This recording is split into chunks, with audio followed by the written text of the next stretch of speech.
Welcome to week 4 of the high school football season. A lot of great finishes taking place around the inland area tonight in week 4. Maybe one of the biggest upsets, if you want to call that. Vista Marietta losing to Cathedral Catholic, final score of 35-28. So the Broncos fall for the first time this season. We're going to jump right into the highlights with another dramatic finish at the Wood Road Rumble as King took on Citrus Hill at King High School. Mike at the helm tonight, if you can roll those highlights from King High School. Now, a lot of us are not feeling that well, a little under the weather, but we're going strong here on HSGameTime Live. And all the highlights brought to you by Hardy Homes and Estates. When you list with Hardy, start packing. There's the Wolf. He's all fired up, kind of. You'll see the Notre Dame guys later. They're fired up, too. But early in this one, that's DeWitt Coswell breaking off a big run for the Wolves, but they would come up empty on that drive. Back comes Citrus Hill. Quarterback Brett Hollingsworth to Trevor Thompson, and then it's Hollingsworth to Jacob Herring for the completion as the Hawks are moving the ball downfield. Now 4th and goal. King turns away the Hawks. Ray Basurto and Devin Moeller there on the stop for King. Then back the other way. Second quarter now. Citrus Hill looking to get on the board. Hollingsworth to Justin Clarkston. One-handed for the touchdown. 7-zip Hawks in front in the second quarter.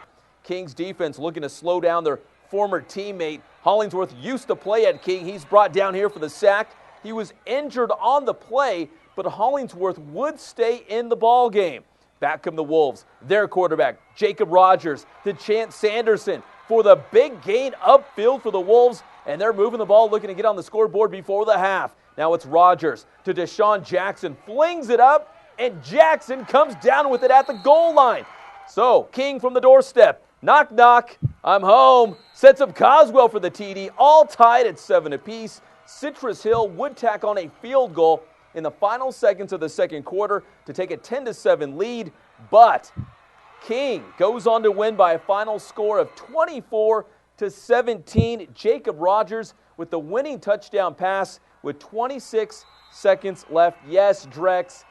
Hey, Mike, can we come back live here in the studio? His name's Rogers, so he does the discount double check. We get it. Good call there. As Rogers and King knock off Citrus Hill in the Wood Road Rumble, final score once again 24-17. Kyle Glazer from the Press Enterprise was covering that game. He will be back here live in studio to break it all down. A dramatic finish from King High School tonight. Well, that was the big game, but also in the Inland Valley League. First Friday night of league play for those teams. And the perennial favorite, the Rancho Verde, looking to get off to a strong start, taking on Valley View. So, Mike, let's roll those highlights. Rancho Verde taking on the Eagles, and always the perennial favorite in this league. And they started off strong against the visitors. Early on, Sharon Jones with a nice pass play to go upfield. Jones, only a junior, getting some serious Division I looks already at this point. And then later, it's the Green-Eyed Dragon, Keyshawn Slaughter, going in for a touchdown. The Rancho Verde up 7-zip. Back the other way, Valley View's Jeffrey Trujillo Wilcox in the nice run, but the Eagles stalled on that drive. And then it's Slaughter with a nice run. And then it's Valley View back on offense. Abraham Nuno back to pass, and he is picked off. And the Mustangs would take that turnover and capitalize, turn that into points. Their favorite pastry, the turnover. It's Sharon Jones with another touchdown strike. Rancho Verde goes up 14-0, and the Mustangs go on to win by a final score of 42-14. So the Rancho Verde off to a great start, looking to claim the top spot in the Inland Valley League again once this season. But the other teams that figure to be in the mix for the Inland Valley League Championship are Riverside Poly and Canyon Springs. Both teams began the night with a record of 3-1. So, Mike, let's head out to Vista Del Lago High School. Home game, though, for Canyon Springs. Riverside Poly off to that great Dennis Brown, their first-year head coach, doing big things for the Bears. So we start in this one in that Leighton Silva, the bull rider, breaking off a big run here for Riverside Poly. And that would set up this. He did the work. Time to get paid. Silva goes in for the touchdown here for Riverside Poly. And Canyon Springs look battle back. Quarterback Cody Cervantes to Jacob Whitmer.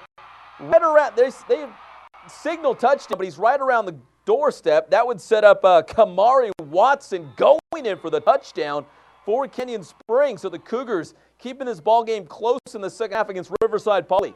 Here's Silva again. Had a big night on the ground. Nice carry there. And then how about more Leighton Silva act? Another big run up the gut. Racking up the yards here. And that would set up this. Chandler Drakeslin. Akili Ross on the fade, hauls in the touchdown. Riverside Poly goes on to defeat Canyon Springs by a final score of 37-22. So the Bears improve to 4-1 on the season. All right, quick recap of the first Friday night of Inland Valley League action. Let's crank up the HSGameTime scoreboard tonight and recap all three games involving the Inland Valley League. Arlington 43-0 against Vista del Lago. We are hoping to get highlights of this one for the big Saturday show. The Rancho Verde, you just saw it, 42-14 over Valley View. And one more score from the Inland Valley League. There it is, Riverside Poly over Canyon Springs, 37-22. Now to the land of the Big Eight. Chris Erkley will be standing by. We'll get to him in just a moment. He's got highlights from Centennial and Santiago. But first, we're going to make a couple quick stops at Roosevelt as well as Norco. And Mike, let's start at Roosevelt as the Mustangs are off to a great start this season for head coach Tony Burrill. They were hosting La Quinta tonight. And early on for the Mustangs, Joseph Muriel, 25 yards to Praise Obizu. And then Muriel to Marcus Williams. Roosevelt goes up 7-zip. You know what that means? Push-ups. And yeah, Riley knows what that's about, right? Cheerleader doing push-ups for all the touchdowns. And then more from Roosevelt. Muriel, 31 yards to Abizu. Hope I'm getting that name right. 14-zip. This La Quinta's running back, Kari Haynes, 50 yards on this touchdown run. Does he have the neck pad or what was that? It was just a funky helmet. 14-7, Roosevelt's lead standing at that point. And then James Carradine breaking off 42 yards on this run. That would set up this. Muriel, 10 yards to Praise Obizu, 21-7 at that point. Roosevelt goes on to win 51-29, the final score. All right, moving on now. Norco looking to get back on track to their winning ways at home for La Serna. Mike, let's take them out to Norco for the big highlights as Larry Baker and his team picked up a big win at home against La Serna tonight in Week 4. Homecoming out there, and look, that guy's excited to be homecoming king, I guess. Early on in this one, it's La Serna going in for the touchdown. Ruben Rios, if you're following along at home, 9 yards there. 23-7, though Norco was leading. Then it's Frankie Palmer, 36 yards to Jonathan Salazar. So La Serna trying to keep this close. 23-14, they were down to Norco. It's Norco quarterback Victor Viramontes, 33 yards to my boy Matthew Williams. And then it's Viramontes. The bad toss leads to a fumble recovered by La Serna. That led to this next play, same drive, and the ensuing drive in the fourth quarter now. Palmer goes in. So it's now just a 2-point ball game. 23-21, Norco clinging to their lead. Ensuing kickoff, though, Asia Valle. Is that what we're going to go with? 95 yards on the kickoff return. Did you use my shampoo? Did you? He's in for the touchdown. 30-21, Norco on top. Then it's Corey Young. I picked this guy as my player of the week on the Blitz this past Wednesday. He goes in for the touchdown. Norco wins 37-21, the final score. So that was Roosevelt Norco from the Big Eight. Chris Erkley joins us with a couple other of the big boppers from the Big Eight. Double dipper from out there in Crown Town, Centennial and Santiago. I believe we begin with Centennial. They were in Matt Logan's doghouse after losing back-to-back games. Pep, how often does that happen? Once every never? 10 years ago, the last time. I mean, Finding Nemo was #1 at the box office, and your favorite song, 50 Cent Up in the Club, was #1. Whoa, on the radio. Historian right here, Fernandez. Pop culture. And I think half of the people behind us were barely even alive. That may be the case. Anyways, Matt Logan. So what did he do? As we'll see here at the beginning of the highlights, he was very disgruntled with his team. Took the Centennial C's off of their helmet. And also, they usually have their names on the back of the jerseys. Barry Ware, Trey Watson, Bobby Weber, no names on the back of the jerseys. If we can roll out to those highlights, you'll see some of the fellows. Logan with his game face on. He's very fired up. There's Trey Watson. No name, no C. Who is that? Still sporting it. They're undercover tonight. They're running an undercover operation, I think. One guy who wasn't undercover was Trey Watson. Could not be stopped. Even a face mask from the ref. What do you call that? 15 yards on the old Zebras right there on the face mask. 27-13 Huskies there. Ensuing kickoff. Carson forgets they need to hang on to the ball. That's a pickup for Centennial, and with that type of offense, it's back to the old tricks. Bobby Weber letting it fly to Rodolfo Bonellas. That's another $1 million name tonight. Centennial touchdown. Huskies with 450 yards of offense. I think EPJ almost ran out of ink on his pen tonight, keeping stats in that first half. The D getting it done as well. Back to the old bread and butter. Trey Wheezy beats by Trey. Call him what you want. I call the touchdown king with another score. Centennial D-line getting it done, stuffing the Carson run game pretty much all night long. Hey, Centennial not done racking up scores in the first half. Time for one more. Robert Weber letting it fly once again. This time Eric Coughlin is the man of choice. He's off to the races for the 40-yard score. They would have game well in hand at that point. They would end up winning 55-25, putting on the brakes. I think Matt Logan was a little bit happier man than he was the last 2 weeks. And earned those names back in the C's on their helmet. I thought EPJ sat in the corner with his typewriter. Yes, he was going 19. We got a black and white camera over here to the right tonight, so EPJ is going typewriter. It's 1920s theme tonight. Anyways, Santiago, back to the topic of Corona Big 8 football. Santiago, that was the first game I went to tonight. Should have been the second game because it was a shootout to the finish. When Santiago began the game, let's roll out there, Michelangelo, if we can get the Sharks and Upland on the video screen. The Sharks coming out firing. Santiago looking for what would be a huge home win against Upland. Mistakes costing them early. Isaiah Manley coughs up the ball, and Upland would take advantage. QB Tyler Helinski hits Hassani Smith in the end zone for the score, 7-0. Scots, they're playing bagpipes. If they had any out there, they would be. Santiago quarterback Blake Barnett put on a show on the ground last week with over 250 yards. How about more of the same? This one of the 65-yard variety, putting on the dancing shoes. 7-7 late in the first quarter. The ensuing kickoff, though, a little bit of a buzzkill as far as momentum goes. Not what the Sharks had in mind. A 97-yard touchdown return by Jeff Farrar. Farrar running far tonight, burning the calories. 14-7 up at that point. Sharks defense trying to take care of business, stuff in the run of Upland, but the Scots getting back to work once again. Helinski teeing it high, letting it fly to Marquise Wimberly for the old one-handed little ditty right there. 21-7 the score at that point, but this game would get really crazy after I left and was at that Centennial machine. Yeah, 43-42 win in overtime for Upland. They convert the 2-point conversion in overtime to give them the 1-point heartbreaking win over Santiago.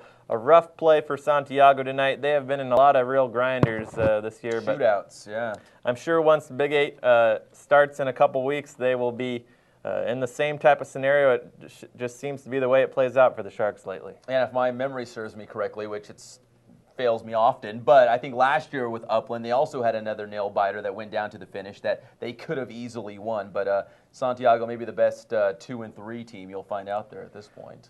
Another score that, Pep, you mentioned earlier where Vista Marietta lost 35-28. They were down 2 scores with 2.5 minutes left. My informant, Mr. Ruth over there at Vista Marietta. Live updates, Yeah, right? Live updates. I was tweeting his live updates. We got to get him like a freelancer pay or something like that for these play-by-play updates. They cut it down to a touchdown with just over a minute remaining. They got the onside kick, tried to make it happen. It was 4th and 10 on the 15. One last hurrah, but they couldn't get it done. Shocking fashion. A big shakeup probably in the top 10 Some might say Vista was number 1 in our top 10. We had Centennial number 2, Marietta Valley number 3. I've already heard some chatter. Citrus Hill lost. Yeah, Citrus Hill lost. I've heard some chatter from high authority. I'm not going to name names, but high authority that they believe Marietta Valley should be ranked number 1. I love the Will they jump Centennial? Will they jump Vista Marietta? I haven't heard this much chatter since Watergate. You know, it's such a big controversy. All right, speaking of the Southwestern League, and we'll have Chris a little bit later on in the show as well as we break down the Big 8 League teams, but let's go to those Southwestern League scoreboards and check out how those schools did. There was the game that Chris was talking about. Vista Marietta goes onto the road to Cathedral Catholic. That's from the San Diego area. They're very good in the San Diego section, but this is a team that the Broncos figured to beat 35-28. Vista Marietta falls on the road. Also from a team from the Southwestern League, another tough battle for Chaparral. 24-21, the Pumas just coming up a field goal short to Tesoro. 24-21 the final score. Marietta Valley, a convincing win against Elsinore, who Elsinore's coming off a big win. Marietta Valley, 42-22 over Elsinore. Also from the Southwestern League, look at that. Paloma Valley over Temecula Valley in a shootout, 49-34. So in consecutive weeks, Temecula Valley losing to schools from the Sun Belt League. Murrieta Mesa having no trouble with Lakeside, 49-7, the final in that one. And do we have any more? Is that the last Southwestern League school, I believe? Oh, Great Oak and Chino Hills. Now, this was a game that went all the way down to the wire. The Wolfpack coming up just short, 47-42. Now, let's come back here live in the studio because we actually have a couple highlights from that game. Now, if you remember back, Great Oak beat the Rancho Verde 2 weeks ago. Last week, they knocked off Heritage, so they were on a roll knocking off some of the top-ranked teams in the inland area. Chino Hills, another one of those great teams who's ranked right now by the CIF. So let's roll those highlights, Mike, from Chino Hills High School. Jeff Parenti, our reporter on the scene. He'll have a complete recap in Saturday's Press Enterprise about this game and how it went down to the wire. But here's a little bit of action for you. It's Laquan Williams to Brandon Presley on the Great Oak touchdown. That made it 34-14. The Wolfpack was trailing.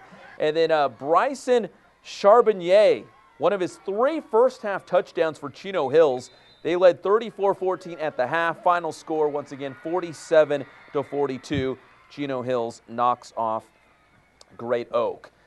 All right, back here live in the studio now. This past week, Great Oak catapulted into the HSGameTime top 10 rankings for the first time this season. They debuted at number 5. That's huge for the Wolfpack.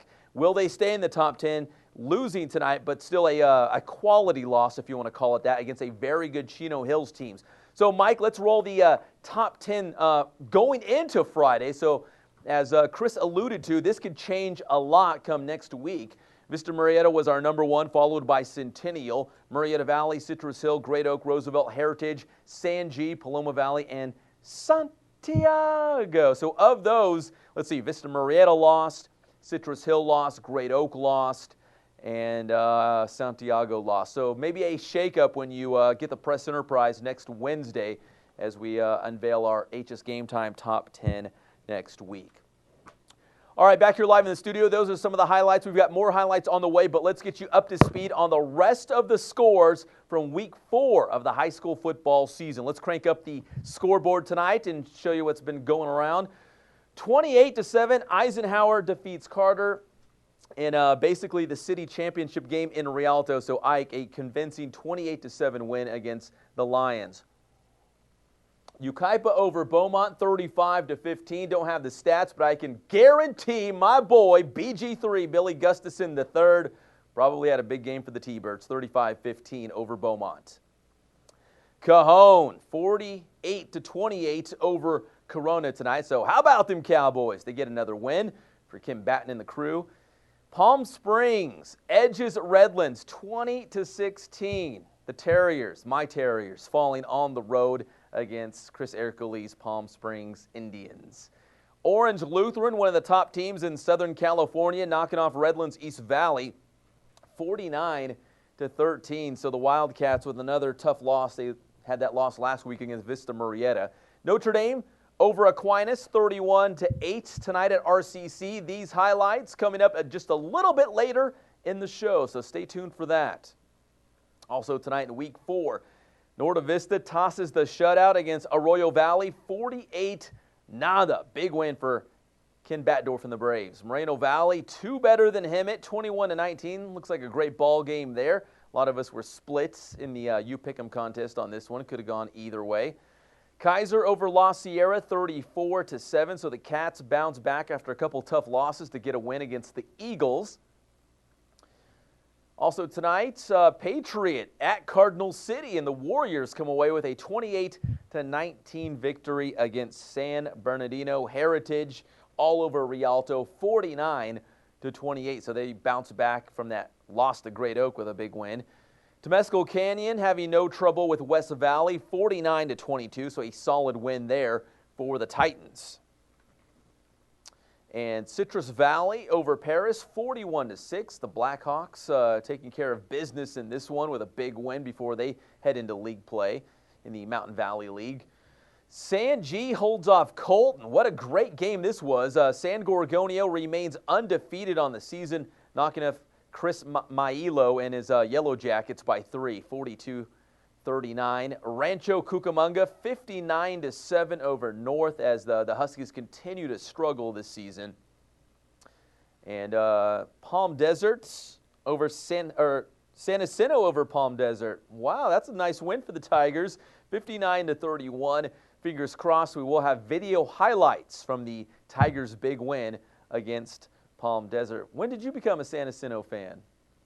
Oh, you're talking about Fontana's score. I thought you were all excited for San Jacinto. I'm a big San Jacinto fan. Fohai, okay, we'll throw the score in there, over Hesperia, 23-14. Ja Rule over here just really living it up because, well, Fontana doesn't win too often, so you got to really enjoy them, right? Savor those victories. 23-14 over Hesperia. Is that the last one, Ja? All right, back here live in the studio. So now you're up to speed on a lot of the scores from around the inland area. We will once again break down all the video highlights when we come back from the break. But just a reminder, every Tuesday and Thursday morning, I join Stu, Tiffany, and Jimbo on KCal Rocks 96.7 FM. We talk high school football and a lot of the local sports headlines as well as the national headlines. And if you haven't heard, Jimbo, once upon a time in a galaxy probably very far, far away, he was a high school football star. And I asked him what he used to do to celebrate all those touchdowns he used to score. So here's Jimbo from KCal on his touchdown celebrations.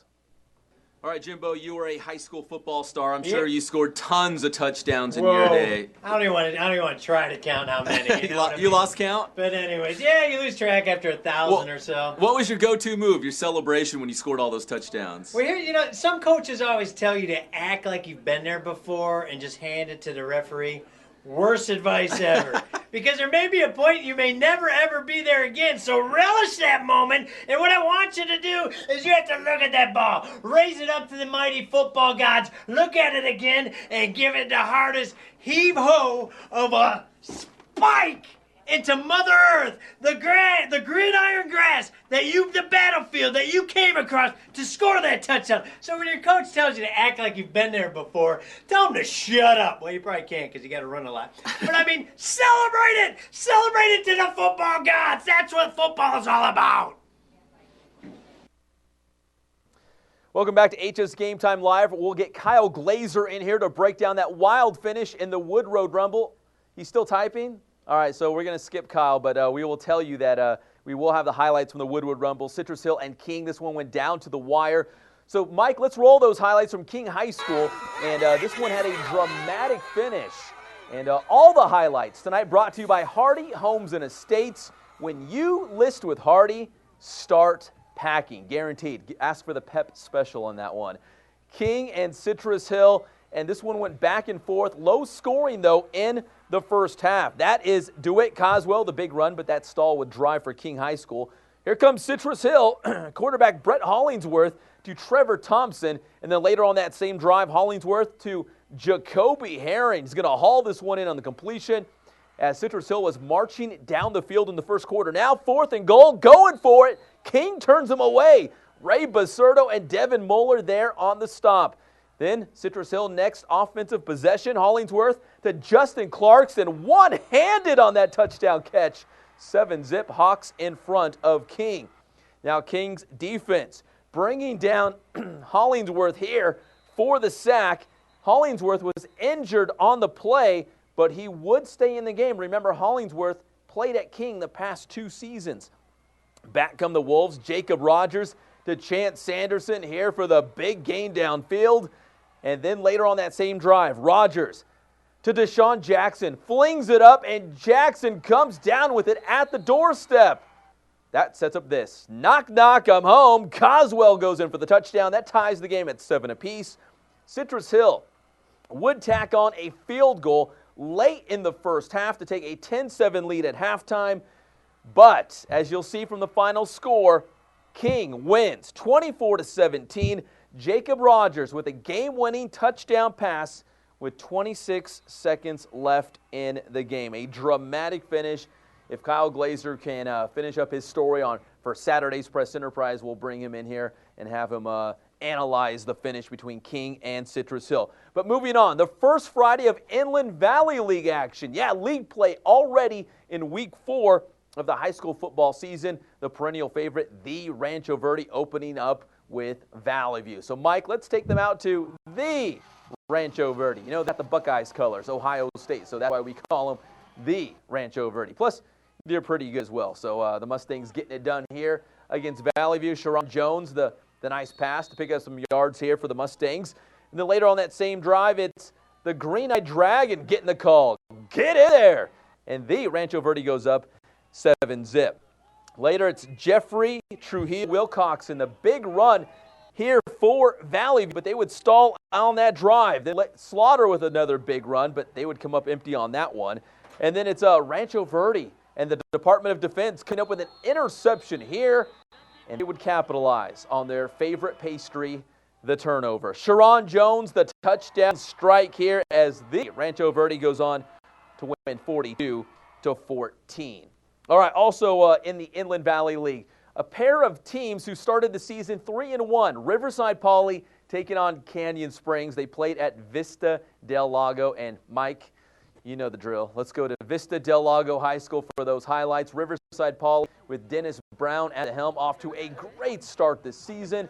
And I believe they have the Rancho Verde next week. That is going to be a great game. Leighton Silva, the Bull Rider. How about this? Buckle up and hold on. Big run here all the way to the doorstep for Leighton Silva. And that he did the work. Time to get paid. Silva goes in for the touchdown here. Canyon Springs looking to battle, keep this thing close in the second half. QB Cody Cervantes to Jacob Whitmer, hauls it in. Same drive now. It wasn't a touchdown, but they're going to punch it in right here. Kamari Watson goes in for the score for Canyon Springs. But Riverside Poly would answer and extend their lead. Just give the ball to Leighton Silva. Driving down the field, Silva gets the chain gang moving here with that big run. And that would set up another Leighton Silva run. Breaks through traffic, and the big man taking it all the way to about the 10-yard line. And that would set up this. It's Chandler Drakeslin. Keely Ross on touchdown. Riverside Poly goes on to win by final score 37-22. All right, let's crank up the Inland Valley League scoreboard, and then we're going to bring Kyle Glazer on to talk about that dramatic finish between King and Citrus Hill. So 3 scores. Let's crank up that scoreboard from the Inland Valley League tonight. Arlington blanks Vista Del Lago 43-0. I believe that is the Lions' first win of the season. The Rancho Verde defeating Valley View 42-14. And one more score from the Inland Valley League tonight. You just saw the highlights. 37-22, Riverside Poly, a winner over Canyon Springs. All right, we're going to jump back to Kyle Glazer to talk about that wild finish between King and Citrus Hill. Now, I left at halftime. Citrus Hill was up 10-7. Figured it would be low scoring. And I was following your tweets, and I could not believe the finish because Citrus Hill, many people picked. Did anyone pick King? I believe every single person on the Press Enterprise staff for the weekly picks picked Citrus Hill. Everyone, I think, assumed that this was Citrus Hill's game, and wow. I mean, this is one of those games where I'm still kind of soaking in, like, what did I just witness? You know me, I'm a pretty stoic guy in the office. It's actually a joke around here. They're trying to get me to loosen up. And as when the touchdown pass was thrown, Jacob Rogers, 4th down, got away from 2 defenders, threw a Hail Mary, if you will, to Deshaun Jackson, and he pulled it down. I actually let out an, oh my God. As the play happened, I couldn't believe what I just saw, not to take away Vince Scully's call there, but it really was amazing. Citrus Hill, they were up 17-7 after 3 quarters, and King, they scored 10 points in the final 2 minutes. Aiden McCarley with a clutch field goal to tie it with 2 minutes to go. Citrus Hill then got the ball back. They went for it on 4th and 2 from their own 35. That decision cost them. They turned it over. King got it, and Rogers worked his magic, and it was pretty big. The fans stormed the field. The players were jubilant. This was Citrus Hill's first regular season loss since October of 2010. Wow. Quality win for King. Now, we saw them in the first half roughing up Brett Hollingsworth. He was knocked around. Did he play the entire second half, and was he effective? He did, and Hollingsworth was as effective as he could be, but the King offensive line and defensive line really controlled this game, save for a couple plays here or there, and I think that was the biggest story. King really out-physical isn't a word, but that's the best way I can think of it when it comes to how they played. From start to finish, they won the battle on the lines. Citrus Hill was in it because of some great plays by their wide receivers, and Hollingsworth made some things happen as well, but he was under pressure. Jacob Rogers didn't face nearly as much pressure. It took him a little while to get dialed in, but once he did, King was able to move the ball, and DeWitt Caswell, a 100-yard performance for him, running back out of King as well. Just an all-around great effort. I think there's a lot of people at King that deserve credit for this win. While Rogers to Jackson was the final touchdown, a lot of players had a role in this one. There was a big 4th and goal early in the game that, in hindsight, was a very big play. There were 3 real big things. There was the goal line stand by King in the first quarter. Citrus Hill had it on the 4th down, didn't get it, but got another chance after pass interference call. Then on 4th and 2, didn't get it again. So really, King made 2 4th down stops. And then later, Citrus Hill had a 45-yard fumble return touchdown called back on a personal foul penalty, 40 yards behind the play. Ooh. A really bad, dirty hit. Citrus Hill had 12 penalties, 134 yards. That cost them in this one. So that touchdown gets taken off the board. Then on top of that, in the 4th quarter, Citrus Hill had the ball at the King 10. Bad snap goes over Hollingsworth's head. King recovers it. I mean, right there, that's 3 touchdowns that Citrus Hill could have had they didn't get. And that's the difference. All right, Adam Drexler, one of our videographers, he wanted me to ask you, because his last name's Rogers, and he had the game-winning touchdown pass. Did he do the discount double-check move at the end? No, he did not. He did. Did Brett Hollingsworth come over and congratulate his former teammates? Yeah. Everyone, handshake line after. I think there's still a little bit of a shock setting. Citrus Hill, I think, was a little shocked. I think King was even. They were jubilant, but even they were like, oh my gosh. Packed. I mean, did it erupt? I mean, it was a crazy atmosphere. It was one of the loudest eruptions I've heard at a high school football game. I mean, as soon as Jackson came up with the catch, everyone just stood up and went crazy, and they stormed the field. I mean, this was a huge win. Like I wrote in the pregame story, a couple people were trying to say, oh, it's just a non-league game. That's phooey. This mattered. You could tell from the fans, the players, the coaches, the way they celebrated, the way it all went down, the passion, the intensity. A couple of cheap shots. There was definitely not a lot of love lost between these two teams. This was a big game for both teams, and King came out winners. They're undefeated, and they're rolling. This was the win they needed to prove, you know what? They are a force to be reckoned with. What a game. And I left at halftime. Yeah. Thanks, Kyle. No I appreciate it. All right, now let's go to some of the schools involving the Big 8 League. Kyle, or Mike, let's roll the Roosevelt. That's next up on the list. La Quinta taking on Roosevelt. The Mustangs, it's been well documented. They're off to a great start with their head coach, Tony Brill, and picking up some quality wins. They were hosting La Quinta tonight at Roosevelt High School. And we're going to talk about some of the teams from the Big 8 League who were competing tonight. So let's roll those highlights from Roosevelt High School. Then we're going to get to the Norco highlights. And then Chris will join us with Centennial and Santiago. That's Praise Obizu there, hauling that one in. And then how about more from the Roosevelt attack? Joseph Muriel to Marcus Williams. That made it 7-zip, Roosevelt on top. And they're knocking out the push-ups at Roosevelt, and they score a lot of points, so I'm sure those are some buff cheerleaders there. Joseph Muriel, 4th and 30, going for it to Obizu. They connect for a touchdown, 14-zip. Mustangs on top. But La Quinta answers. Kari Haynes, 50 yards on this touchdown run to get La Quinta on the board, 14-7. Back come the Mustangs with some horsepower on the ground. James Carradine, 42 yards to about the 23-yard line. that sets up this. Muriel to his guy, Abizu. 21-7 Roosevelt on top, and they go on to win by a final score of 51-29 the final. So Roosevelt, a big win. Just up the road, could Norco duplicate that and also get a big victory for another Big 8 league team? So, Mike, let's roll those highlights from Norco High School as they were taking on Lucerna. Homecoming, that guy's super psyched. He must be the king or prince or whatever they do out there. Maybe at Norco should be like the top cowboy. Anyways, Lucerna trying to battle back and cut into a big Norco lead, a touchdown there. And then Frankie Palmer going 36 yards to Jonathan Salazar. That made it 23-14. Victor Viramontes to my boy Matthew Williams. Look at that over-the-shoulder catch, as Chris would probably say Willie Mays. He likes the old-school references here. But then the bad toss leads to a fumble. Lucerna recovers. And on the ensuing drive now in the fourth quarter, Frankie Palmer in for another touchdown. Now it's just a 2-point game, 23-21. So Norco clinging to that lead. But Norco's Icy Vea breaks this one off for a much-needed touchdown for Norco. That made it 30-21 on the 95-yard touchdown return. They get one more touchdown. Corey Young into the paint, 37-21. Norco knocks off Lucerna. Big win for the Cougars. All right, we'll keep it with Big 8 league teams. Chris saw two of the best, Centennial and Santiago tonight. Two of the best that Corona has to offer. We begin with Centennial. Coach Matt Logan, though, was not happy.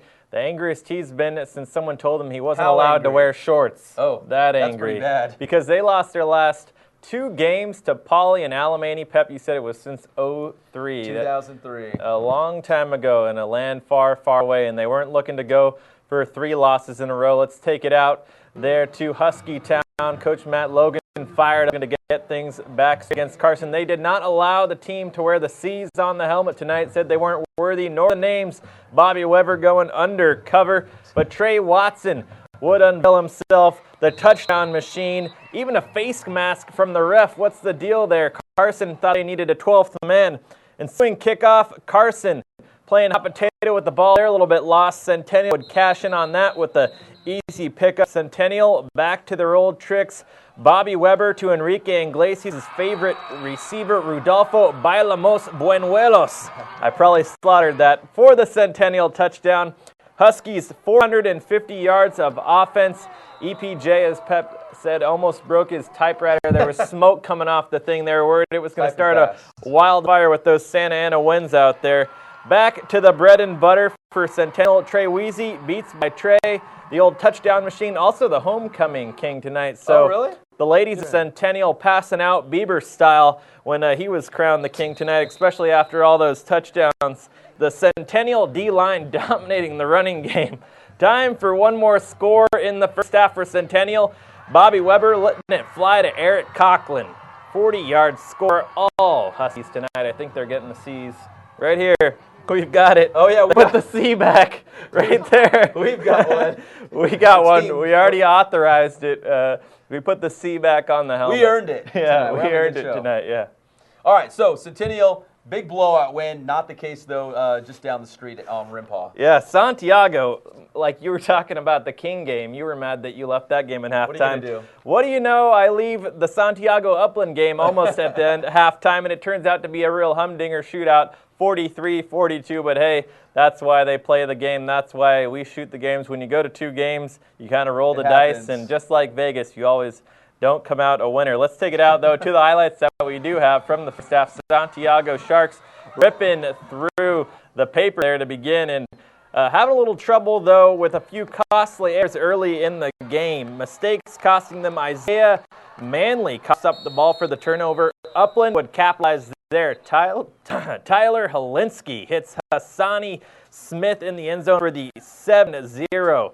Scott's lead right there in the back of the end zone. Cash that one up if he's on your fantasy team. Santiago quarterback Blake Barnett putting on a show on the ground, doing his dancing shoes. He's going dancing for the stars style. 65 yards on the score. 7-7 late in the first quarter.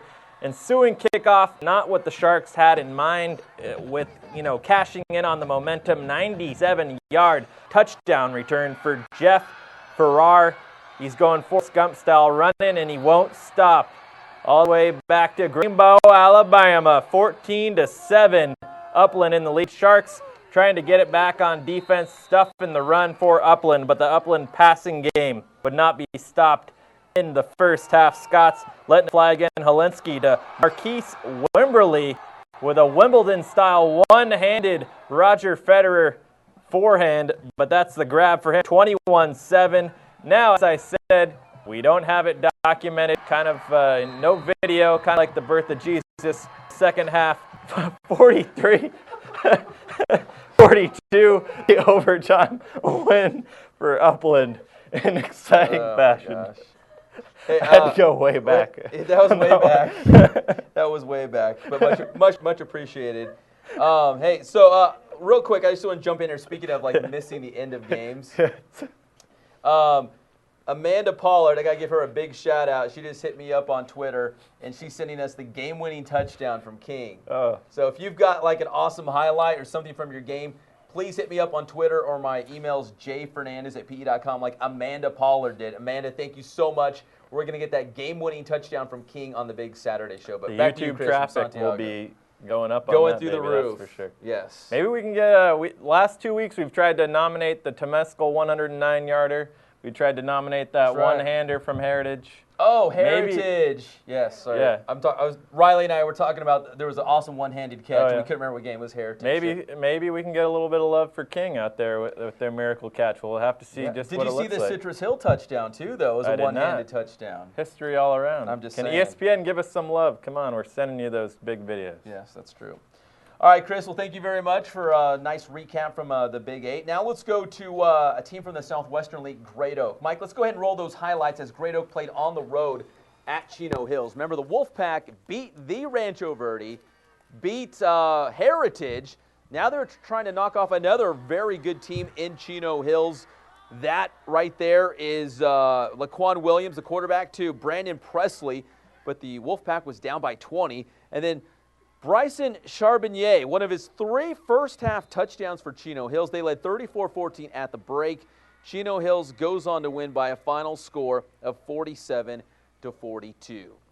All right, back here live in the studio, we're going to have Notre Dame and Aquinas in just a second and talk to Dennis Pope. But first, let's check out that Southwestern League scoreboard.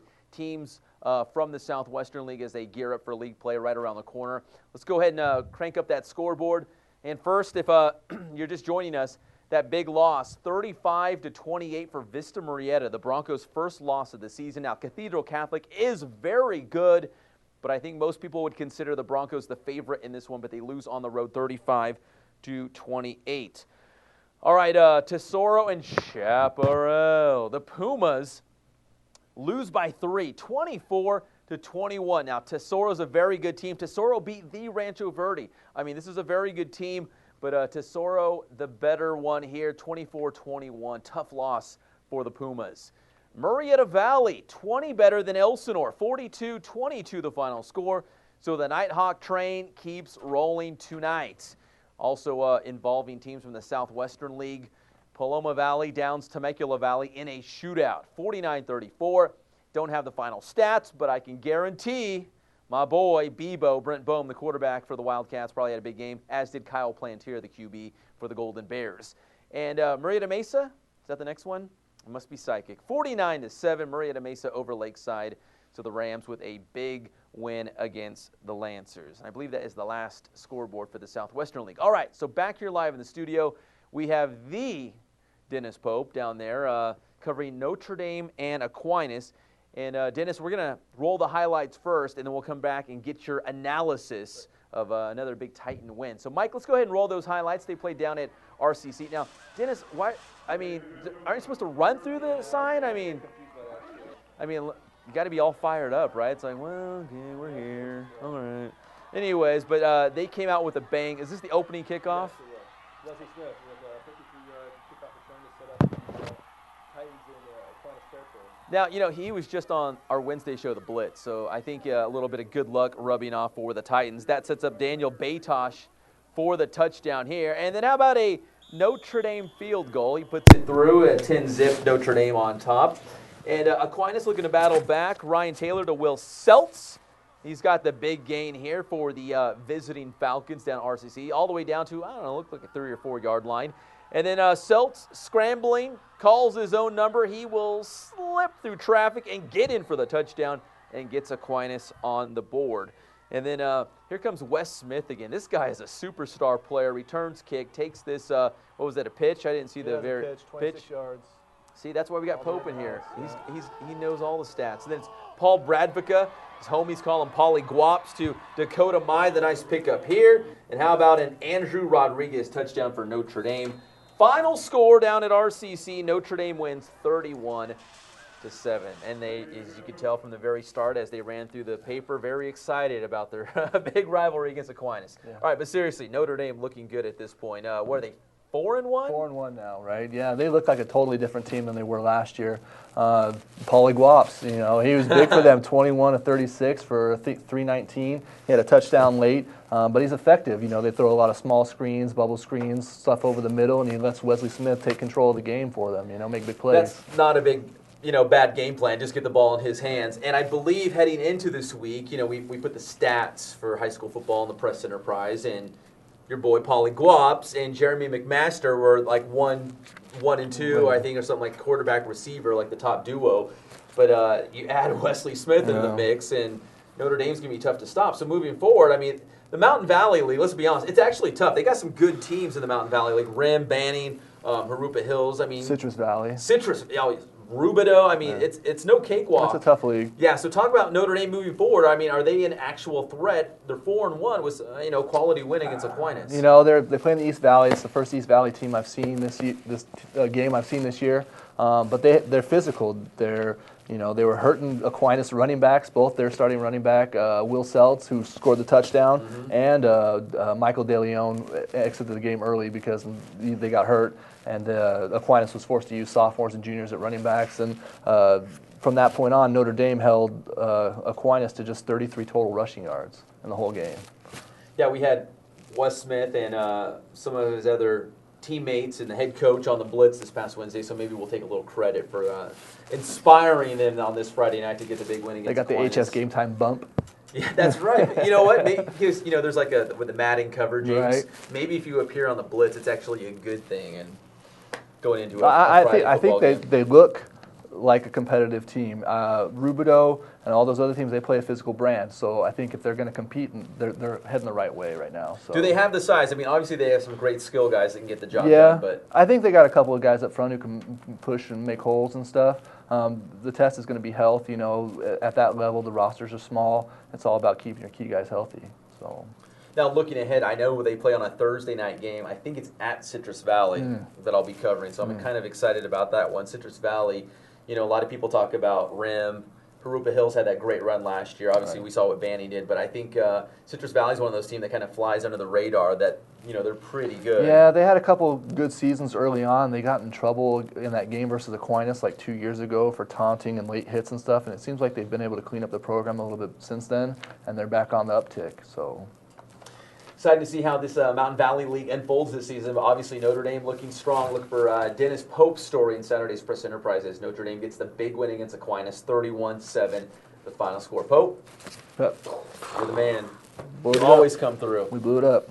All right, before we get out of here, let's recap the rest of the scores for Week 4 of the high school football season. Ja Rule, crank up that scoreboard, and we'll get everyone up to speed. Chino Hills, 47-42 over Great Oak. Now, the Wolfpack had those big wins against the Rancho Verde and Heritage the last couple weeks, looking to make it 3 big wins in a row, but they fall on the road.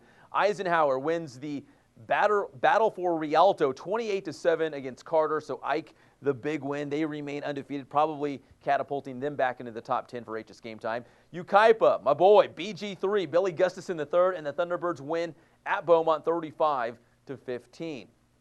Also tonight, in Week 4, Cajon over Corona, 48-28. As I always say, how about them Cowboys? Another big win for Cajon. Palm Springs edging Redlands, 20-16. So Chris Ercules, Palm Springs Indians, best my Terriers tonight. Orange Lutheran defeats Redlands East Valley, 49-13. So the Wildcats, another tough loss after losing to Vista Marietta the previous week. Notre Dame and Aquinas, you just saw the highlights, 31. Was it to 8 or 7? Maybe it was 8. I've been never good at math. I studied journalism. 31-8 we'll go with. Norte Vista tosses the shutout against Arroyo Valley. The Braves win 48-0. They're on a roll. Novi, good win for Novi. Moval, 21-19 over Hemet. I'm sure Dane Watkins, I like to do a little name dropping. Dane Watkins, the quarterback for the Vikings, 21-19, leading them to a victory against the Bulldogs at Hemet. Kaiser, bouncing back from a couple losses. They take care of La Sierra, 34-7, the final score. Nice win for Coach Zelaya and the Cats tonight. Patriot travels to Cardinal City, USA, and the Warriors beat San Bernardino 28-19. Also tonight, Heritage downing Rialto. Breaking news, this just in, Heritage highlights will be on the Saturday show. Just got a tweet saying Heritage highlights are coming of their win at Rialto. Temescal Canyon over West Valley, 49-22. Nice win there for the Titans. Also tonight, Citrus Valley, just talking about them. We're excited about the Blackhawks and what they might do in league play this year. They defeat Paris 41-6. San G and Colton in a great game. San Gorgonio remains undefeated with a 42-39 victory against the Yellow Jackets. Colton playing some very good football this season despite that tough loss. Rancho Cucamonga all over North, 59-7, the final score. And San Jacinto, hey, we'll have highlights of this one too. I just got the email, so we will have video highlights of San Jacinto's 59-31 victory against Palm Desert. The game of the night in Ja Rule's world, Fontana over Hesperia, 23-14, and it's Ja Rule's world. We're just living in it, right, Ja? 23-14, the Steelers with a nice win against Hesperia tonight in Week 4. Also tonight, is that it? Oh, we got to end on Fontana then, right? End on a high note. Big win for the Steelers. All right, so in case you missed it, we will have San Jacinto highlights in the Big Saturday Show, Heritage highlights in the Big Saturday Show. Nice shout out to Matt Palmer for hooking us up from Heritage. And can't thank Amanda Pollard. Can't thank her enough. She has the game-winning touchdown from Jacob Rogers at King High School. Jacob threw the game-winning touchdown against Citrus Hill with 26 seconds left on 4th down. So the game-winning touchdown throw by Jacob Rogers for King against Citrus Hill in the Wood Road Rumble. So once again, thank you to Amanda Pollard. We cannot thank you enough for getting the video highlights. And if you don't see highlights from your game tonight or in the Saturday show, please email me or hit me up on Twitter and say, hey, I've got this great highlight. I want to get it on your show. We would love to have it. All right, that'll do it for this week for HS Game Time Live. We will be back with Week 5 of the high school football season. And please join us this Wednesday for the Blitz as we'll preview the upcoming week in high school football. From everyone here at HS Game Time, thanks for watching, and we'll see you again next Friday night.